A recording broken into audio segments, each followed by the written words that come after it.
4만 시간 기도로 감사만 넘쳐나게 하소서. 4만 시간 기도로 감사만 넘쳐나게 하소서. 4만 시간 기도로 감사만 넘쳐나게 하소서. 아멘. 여러분 4만 시간 기도로 감사만 넘쳐나게 되기를 간절히 소원합니다. 4만 시간 기도 아직도 결단 못하신 성도님들 계시죠? 제가 지금 딱 보니까 한 4분 아직 안 하신 것 같아요. 예, 마음에 아직도 4만 시간 기도를 결단 못하신 분들은 이번 갈비새 특별 새벽 기도회를 통하여서 꼭 작은 시간이라도 결단할 수 있게 되기를 간절히 소원합니다. 4만 시간 기도가 굉장히 유난스럽고 특별하고 좀 이렇게 그런 느낌이 좀 들 수도 있습니다. 그러나 저는 분명한 확신이 있습니다. 이게 좀 유별나게 보일 수도 있지만 하나님이 시작하게 하신 일인 줄 믿습니다. 주님이 시작하게 하신 일이기 때문에 우리가 4만 시간 기도에 동참해서 함께 기도의 자리로 나오면 반드시 주님의 역사가, 하나님의 은혜가 공급되는 그런 능력들을 우리가 경험하며 살아가게 될 줄 믿습니다. 우리 교회 성도님들을 한 사람당 하루에 10분씩만 그렇게 기도의 자리에 동참하시면, 성도님들 한 사람당 하루에 10분씩 동참하시면 4만 시간이 넘게 채워집니다. 그러니 이 4만 시간 기도가 결코 여러분들에게 부담이 되는 시간이 아닙니다. 하루에 10분이면 일주일이면 1시간이 넘는 시간이고, 그것이 1년이 되면은 40시간, 일주일에 1시간이면 52시간이 넘는 시간이고, 그래서 우리가 그렇게 한 사람당 하루에 10분씩만 기도의 자리에 나와서 이 4만 시간 기도에 동참하면, 그러면 4만 시간이 넘치고도 채워지고도 남는 시간이 됩니다. 그러니 여러분 마음의 부담으로 느끼지 마시고 꼭 4만 시간 기도에 동참해 주시기를 부탁드립니다. 우리가 이 기도하는 것, 4만 시간 기도에 나오는 것을 부담스럽게 여기고 이렇게 불편한 마음이 드는 이유는 자꾸 우리가 응답에 초점을 맞추고 있기 때문에 그렇습니다. 응답에 초점을 맞추고 내 소원을 주님께 아뢰고 그 소원이 주님께 이루어지는 것이 기도다, 우리가 그렇게 생각하기 때문에 기도가 쉽지 않습니다. 제가 계속해서 말씀드리지만 우리가 기도하는 이유는 응답이 목적이 아니라고 했죠. 응답이 목적이 아닙니다. 우리의 믿음, 나의 중심을 확인하는 시간입니다. 그래서 기도는 믿음의 가장 적극적인 표현이다 말씀을 드렸습니다. 주님과 깊은 영적인 교제를 나누는 시간이 기도 시간입니다. 우리가 무언가를 얻어내려고 기도하는 것이 아니라 주님과 친밀하게 대화하고 주님과 교제하는 것이 우리의 기도의 목적이 될 때, 기도는 우리의 삶을 바꾸시는 하나님의 은혜의 능력의 공급처가 될 줄 믿습니다. 우리가 관공서에 그렇게 가게 될 때가 있습니다. 동사무소나 이런 관공서에 방문해 가지고 그곳에 방문할 때는 분명한 목적이 있을 때 가죠. 그래서 내가 처리해야 할 민원이 있기 때문에 관공서에 방문하게 됩니다. 여러분 관공서에 가면서 그 관공서에 방문하는 것을 막 설레어하시고 기뻐하시고 즐거워하시는 분들 계십니까? 관공서에 가는 일은 일이기 때문에 즐거움이 아닙니다.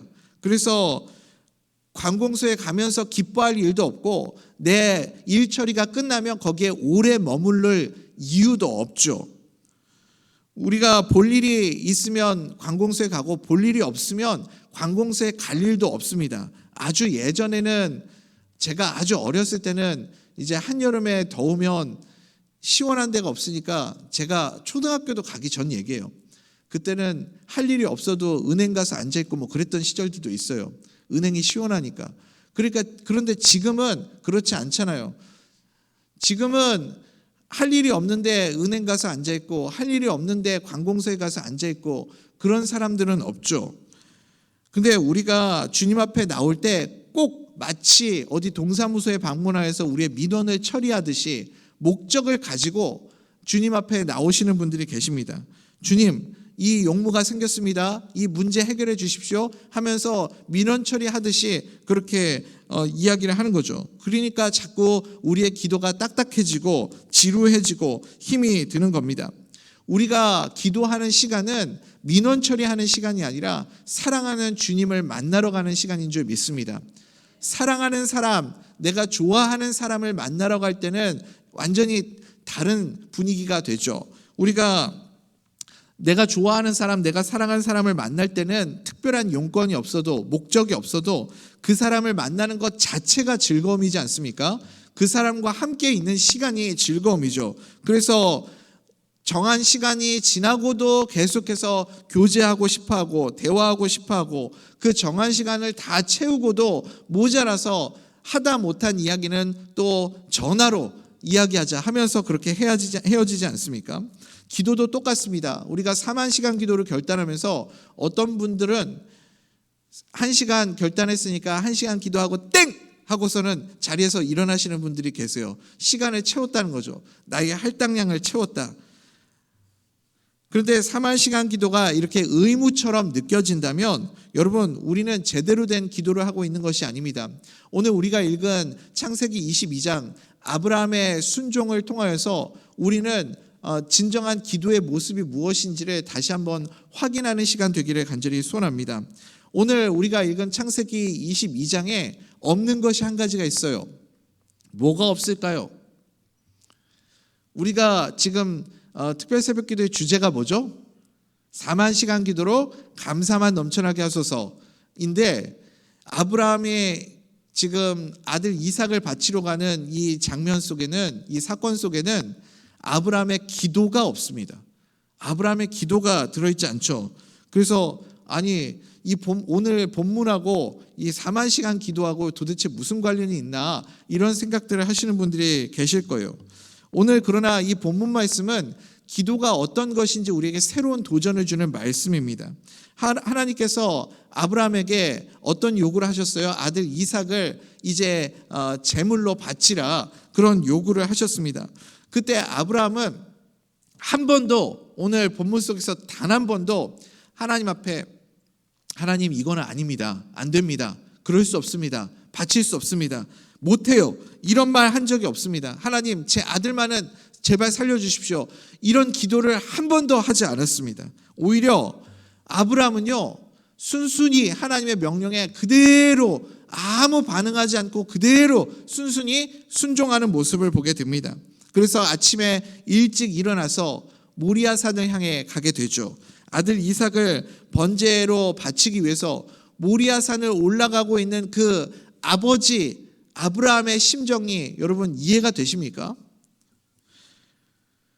목적지인 모리아산에 당도한 후에 이제 종들은 산 밑에 남겨놓고 아들 이삭만 데리고 산 위로 올라갑니다. 왜 종들을 남겨놨을까요? 그가 하나님 앞에서 순종하지 못하게 만드는 모든 가능성들을 다 배제해 버리는 겁니다. 그리고 온전히 철저하게 하나님의 말씀에 순종하기 위해서 그렇게 모든 가능성을 배제하고 아들 둘 그리고 번제들이 짐만 가지고 산 위로 올라가는 모습을 보게 되죠. 그러니까 아브라함은 최선을 다해서 그가 할 수 있는 모든 것을 다해서 그렇게 하나님의 말씀에 순종하려고 몸부림을 치고 있는 모습을 보게 되죠. 마지막에 그 아들을 번제단에 묻고 그를 이제 내려치기 직전까지 최선을 다해서 순종했습니다. 사랑하는 우리 대전명석회 성도님들, 아브라함이 그 순종하는 그 모습을 누가 보고 계셨을까요? 누가 보셨어요?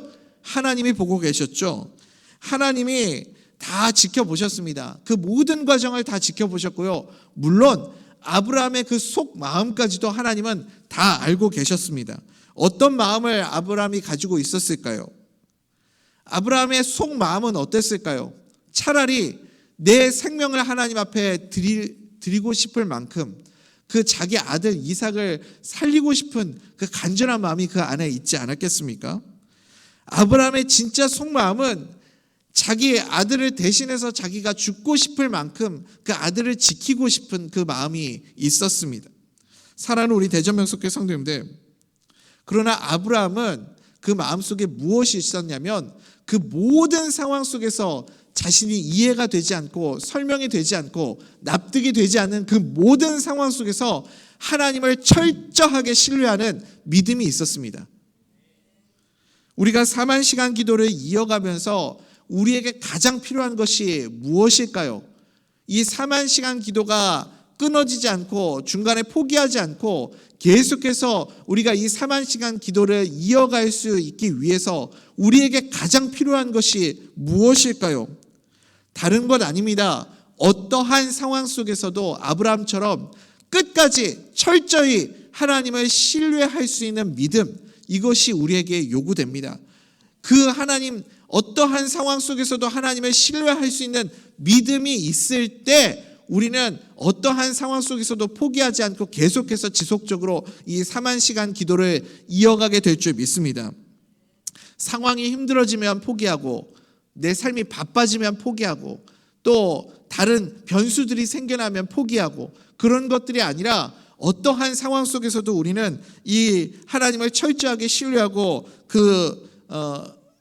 하나님이 반드시 가장 선한 길로 나를 이끌어 주실 것이다 라는 믿음을 가지고 기도의 자리로 나올 수 있어야 됩니다. 그분의 선하심과 그분의 완전하심을 믿고 우리는 끝까지 순종할 수 있어야 됩니다. 아브라함처럼 순종만 하는 우리 대전명석교회 성도님들 될 수 있기를 간절히 소원합니다. 그럴 때 하나님이 일하시는 역사를 우리가 만나게 되는 거죠. 여러분, 납득할 수 없는 것도 신뢰할 수 있어야 됩니다. 그리고 이해되지 않을 때도 믿음으로 나아갈 수 있어야 돼요. 그것이 진짜 믿음이라는 거죠. 우리가 시험이 크다, 큰 시험이다, 작은 시험이다 이런 말들을 합니다. 어떤 것이 큰 시험이고 어떤 것이 작은 시험일까요? 여러분 기억하십시오. 큰 시험은 다른 거 아닙니다. 내가 이 상황이 이해가 안 되고 설명이 안 되고 납득이 안 되면 그게 큰 시험인 거예요. 도대체 이게 뭐야? 왜 나한테 이렇게 이해가 안 되고 설명이 안 되는 것이 큰 시험이에요. 작은 시험은요, 이해가 되고 설명이 돼요. 해석이 되는 시험, 그것이 작은 시험입니다. 예를 들면요, 탕자가 겪은 시험은 그건 작은 시험이에요. 왜요? 자기가 스스로 자초한 일이지 않습니까? 아버지를 떠나서 아버지에게 재산을 물려받아서 아버지와 단절된 삶을 살아가면서 내 마음대로 허랑방탕한 삶을 살고 흥청망청거리면서 그렇게 살았습니다. 그러다가 돼지가 먹는 그 쥐염 열매나 먹는 그 초라한 신세가 돼가지고 자기 자신을 돌아보죠. 내가 어쩌다가 이런 신세가 됐지? 내가 왜 이렇게 됐지? 아니, 답이 뻔히 나오잖아요. 답이 나와요. 어쩌다가 그런 신세가 됐습니까? 내가 아버지를 떠나서 내 마음대로 내 인생 허랑방탕하게 살다가 내가 이렇게 엉망진창이 망하는 신세가 되었구나. 그러면요, 돌아가면 돼요. 아버지 집으로 돌아가면 됩니다. 내가 무엇을 잘못했는지를 깨닫고 회개하고 돌아가면 돼요. 여러분, 이거는 큰 시험 아니에요. 이건 작은 시험입니다. 왜요? 설명이 되잖아요. 이해가 되잖아요. 납득이 되잖아요. 답이 뻔하게 있습니다. 이런 건 어려운 시험이라고 말하지 않습니다. 쉬운 시험이에요. 또 한 가지 한번 예를 들어볼까요? 내가 교만했어요. 교만해가지고 기고만장해서 내가 막 내 마음대로 해도 되는 줄 알고 마음껏 막 그냥 그렇게 아나무인으로 살다가 어느 순간 하나님이 나를 치셔서 박살이 났어요. 그러면 이거 큰 시험이에요? 작은 시험이에요? 작은 시험이에요. 이거는 답이 뻔하게 보이거든요. 교만한 사람은요, 자기가 교만한 거 알아요. 내가 잘난 맛으로 사는 사람이거든요. 그러니까 내가 교만했구나 금방 깨닫습니다. 그러면 깨닫고 내가 주님 앞에 겸손하게 엎드리고 주님의 은혜를 구하면 되겠구나. 그러면 되는 거예요. 이런 거는 큰 시험이 아닙니다. 모두가 다 알고 있는 것은, 설명이 되고 이해가 되는 것은 큰 시험이라고 말하지 않습니다. 그런데 진짜 큰 시험은 뭐예요? 내가 하나님 앞에 순종했어요. 믿음으로 신앙생활 열심히 했어요. 그런데 내 삶은 점점 더 어려워져요. 이해가 되세요? 내가 하나님의 말씀을 더 붙잡고 살아갔어요. 그 누구보다도 은혜를 사모하며 살아갔어요. 그런데 내 삶은 점점 악화가 돼요. 좋아지는 게 없어요. 가족의 문제도, 관계의 문제도, 경제적인 문제들도, 삶의 모든 것들도 내가 주님 앞에 구하는 거 하나도 응답되는 거 없고, 주님을 더 붙잡으면 붙잡을수록 상황은 점점 악화가 돼요. 이해가 되세요? 납득이 돼요? 설명이 돼요? 이게 큰 시험이라고요. 이런 게 큰 시험입니다. 그런데 아브라함을 한번 보십시오. 아브라함이 뭐 잘못한 게 있습니까? 아브라함이 하나님 앞에서 뭐 무슨 큰 잘못을 저지른 게 있어요? 갑자기 하나님이 아브라함에게 오셔서 요구하시는 거예요. 네 아들을 나에게 바쳐라. 산 제사로 바쳐라. 여러분, 근데 하나님은 어떤 하나님이에요? 아브라함이 알고 있는 하나님, 우리가 알고 있는 하나님은 어떤 하나님이에요? 사랑이 많으신 하나님, 한 영혼의 소중함을 끔찍하게 여기시는 하나님, 그렇게 사랑이 많으시고 인자가 풍성하신 하나님이 하나님의 속성과는 정반대되는 생명을, 사람을 산 제물로 바치래요. 하나님은 한 번도 인신 제사를 바치라고 하신 적이 없어요. 하나님은 사람을 너무나도 소중히 여기시는 분이시기 때문에 산 사람을 바쳐서 제물로 바치라는 그 하나님의 요구는 하나님의 속성과는 완전 정반대되는 모습이지 않습니까? 이해가 안 돼요. 설명도 안 돼요. 납득도 안 돼요. 그런데 아들을 바치래요. 분명히 하나님이 약속해 주셨잖아요. 하나님의 약속은 변하지 않는 분 아닙니까? 하나님은 신실하신 분 아니에요, 여러분? 믿으십니까? 하나님이 근데 아브라함에게 약속해 주셨어요. 내가 네 아들 이삭을 통해서 자손 만대까지 복을 주리라. 하늘의 별처럼 바다의 모래처럼 그렇게 너희 자손을 번창하게 해주리라. 하나님이 약속해 주셨잖아요. 약속해 놓고 왜 이제 와서 아들을 산제사로 바치라고 그러냐고요. 이해가 안 되잖아요. 납득이 안 되잖아요. 그런데 아브라함이 하나님 앞에 순종했어요. 사랑하는 우리 대전명석교 성도님들, 우리가 끝까지 4만 기도를 이어갈 수 있는 가장 우리에게 요구되는 것이 무엇인지 아십니까? 어떠한 상황 속에서도 이해되고 설명되고 납득되지 않아도 끝까지 순종할 수 있는 믿음, 철저하게 하나님을 신뢰할 수 있는 이 믿음, 이것이 우리에게 요청됩니다. 원래 창세기 1장의 창세기의 1차적인 독자가 누구인지 아십니까? 이 창세기의 1차적인 독자는 지금 막 애굽에서 출애굽한 이스라엘 백성들이 이 창세기의 1차 독자예요. 창세기를 기록한 가장 중요한 목적 중에 한 가지가 무엇이냐면 이 출애굽한 이스라엘 백성들에게 다시 하나님을, 창조주 하나님, 그리고 이스라엘 백성들을 이끌어 가시는 그 하나님을 가르치기 위해서 하나님이 모세를 통해서 이 창세기를 기록하게 하시지 않으셨습니까? 그러니까 이 창세기의 1차 독자는 출애굽한 이스라엘 백성들이라고요. 근데 이스라엘 백성들이 뭐 하던 사람들이었어요? 이집트에서 노예들이었잖아요. 이집트 노예들 출신이라고요. 그러니까 마음속에 늘 노예 근성이 있었어요. 이 노예 근성을 가지고 있는 이스라엘 백성들이 광야에서 하나님이 훈련을 시키는데 하나님의 그 뜻과 하나님의 원대하신 계획, 광활하신 그 하나님의 생각을 그 노예 출신, 노예 근성에 가득 찌들어 있는 이스라엘 백성들이 하나님의 그 뜻이 이해가 돼요? 이해가 되겠습니까? 이해가 안 돼요. 해석이 안 돼요. 그들의 수준으로는 하나님이 이해가 안 되는 겁니다. 그러니까 맨날 원망하고 맨날 불평하고 맨날 신세 한탄하고 있는 거예요. 그런데 그 찌질이 같은 이스라엘 백성들이 노예 생활하고 노예 그 시절에 찌들어 있는 이스라엘 백성들이 그 노예 수준이 아니라 하나님의 수준으로 올라가는 순간이 있어요. 언제 하나님의 수준으로 올라가게 되죠? 그들이 일단 믿음으로 순종할 때요.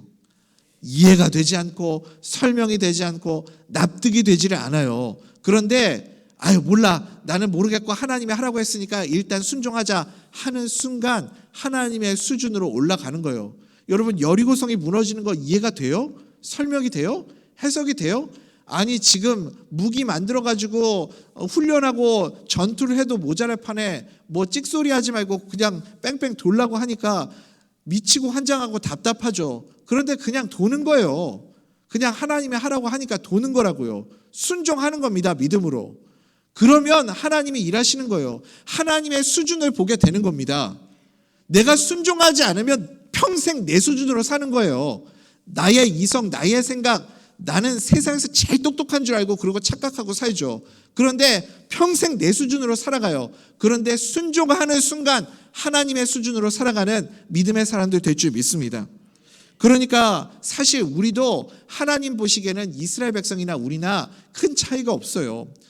나는 되게 이스라엘 백성들보다 고상하고 이스라엘 백성들보다는 좀 나은 존재들이라고 생각하고 착각하고 살아가지만 하나님의 보시기에는 우리는 여전히 똑같은 그런 존재들이라고요. 우리는 하나님의 생각을 따라갈 수 없어요.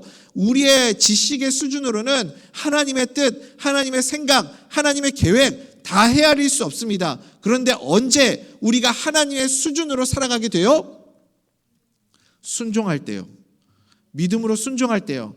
이해되지 않고 설명이 되지 않고 납득이 되지 않는데 그래도 순종해 보는 거예요. 순종으로 따라가는 거예요. 4만 시간 기도 이게 뭐야? 이런 게 어딨어? 뭐 유난을 떨어 우리 교회는 그거 아니고요. 믿음으로 순종해 보는 거예요. 믿음으로 기도의 자리에 나와 보는 겁니다. 4만 시간 기도를 채워 보는 거예요. 그러면 하나님의 수준을 우리가 경험하게 되는 은혜를 누리게 될 줄 믿습니다. 여러분, 프로 바둑 기사들이 바둑 두는 거 보신 적 있으세요? 저는 바둑 잘 몰라요. 바둑 프로 구단 뭐 이런 사람들 있잖아요. 이세돌 뭐 조훈현 이런 사람들 프로 구단들이 바둑 두는 거 보신 적 있으세요?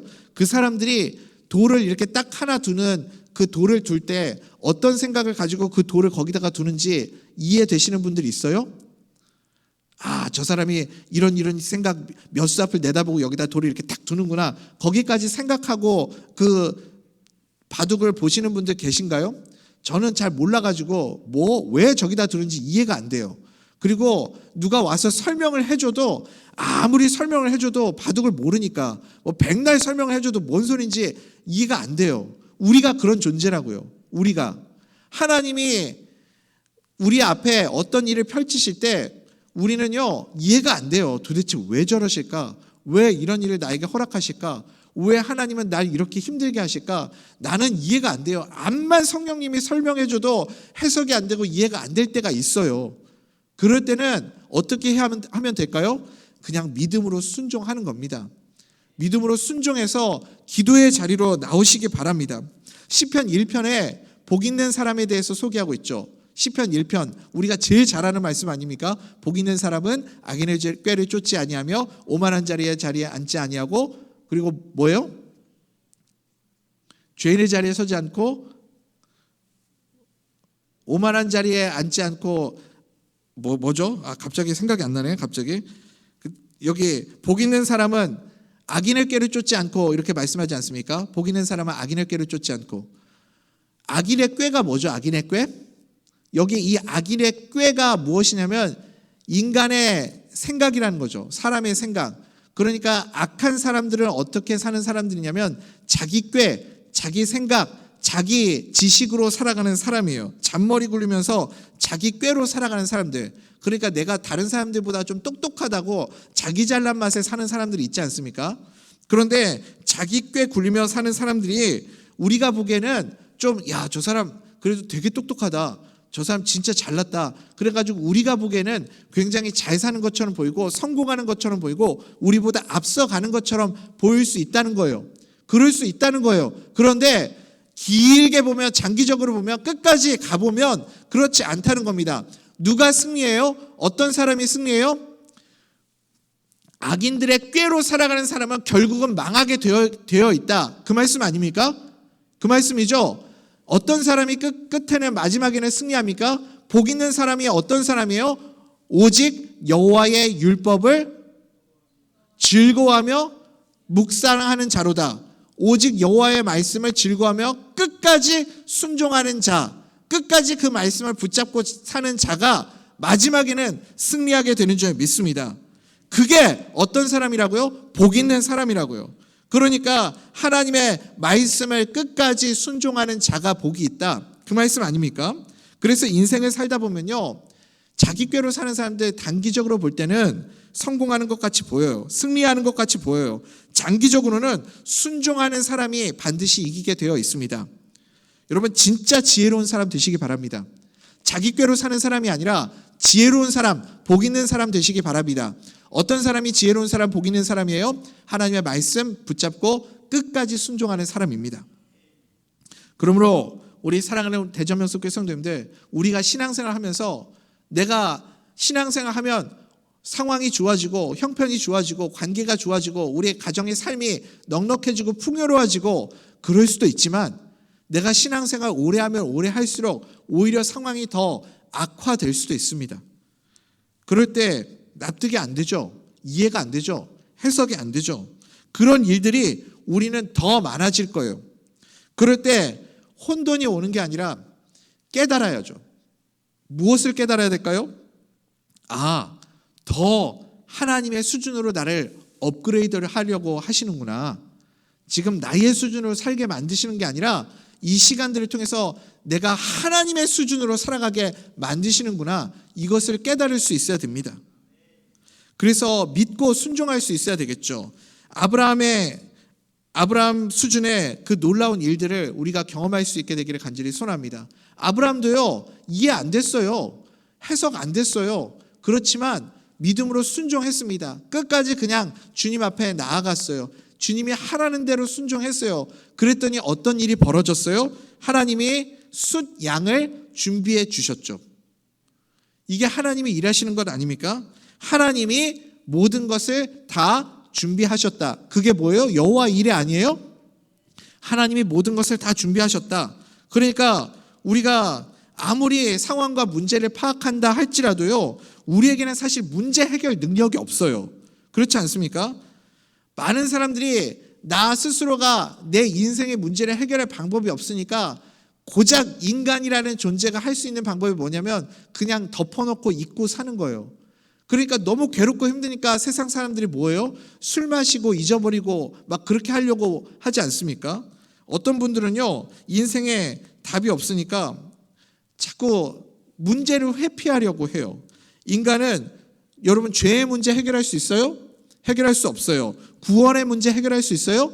해결할 수 없어요. 우리 삶에 찾아오는 건강의 문제, 질병의 문제 해결할 수 있어요? 해결할 수 없어요. 그러니까 그냥 덮어놓고 잊어버리고 사는 거예요. 어떤 분들은 무서워서 병원도 못 간대요. 그런 게 어디 있어요? 내가 어떤 병이 내 안에 있을까 봐 무서워서 병원 안 가고 있으면 병이 없는 거예요? 제가 너무 어려운 지금 심오한 이야기를 드리고 있나요? 몸이 아파요, 이상해요, 건강에 좀 평상시랑 달라요. 그런데 병원 가서 무슨 큰 병이라고 할까 봐 무서워서 병원에 못 간대요. 그러면 내 병이 없는 거예요? 그거 아니잖아요. 그런데 우리는 덮어놓고 그냥 없다고 생각하고 살아가는 거예요. 그게 고작 인간이 할 수 있는 최선이라고요. 우리는 문제 해결 능력이 없는 존재라고요. 그런데 우리가 나의 수준으로 살아가는 것이 아니라 하나님의 수준으로 살아가는 방법이 무엇이냐면 순종할 때입니다. 순종할 때. 하나님이 그러니까 내가 이해가 안 되고 설명이 안 되고 해석이 안 되는데 우리 청년들 오늘 아침에 나와가지고 이렇게 헌신하라고 하고 순종하라고 하고 이렇게 하나님 앞에 나의 삶을 가장 피곤하고 힘들고 괴로운데 충성하라고 하고 수련회 가자고 하고 이해가 안 되고 설명이 안 되고 해석이 안 되고 납득이 안 되는 순간들이 있다고요. 그런데 순종하면 하나님의 수준을 경험하게 될 줄 믿습니다. 하나님 지금 저보고 죽으라는 얘기예요? 저 이거 끝까지 순종하면 저 죽어요. 그런데 하나님은 그렇게 순종하면 여호와 일에 완벽하게 준비하고 계신다고요. 이해되고 해석이 돼서 우리가 순종하는 건 그건 큰 순종이 아니라니까요. 큰 시험도 아니지만 큰 순종도 아니에요. 그거는 누구나 할 수 있는 순종이에요. 그런데 하나님이 우리에게 요구하는 순종은 아브라함 수준의 순종이에요. 해석이 안 되는데 일단 하는 거예요. 믿음으로 순종하는 겁니다. 그러면 여호와 일에 하나님이 준비하시는 하나님의 은혜를 경험하게 될 줄 믿습니다. 이 하나님을 신뢰하는 거예요.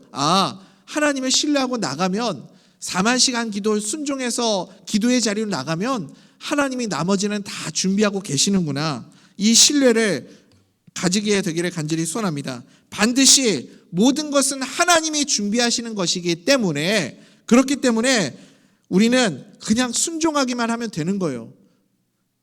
오늘도 하나님이 채워주심의 능력을 경험하는 하나님의 거룩한 백성들 다 될 수 있기를 간절히 소원합니다. 신뢰하면서 하나님께서 예비해 주시고 신뢰하는 자들에게 머무르게 하시고 신뢰하는 자들에게 모든 것을 채워주시는 그런 은혜를 누리며 살아가는 우리 대전면속교회 성도님들 될 수 있기를 간절히 소원합니다.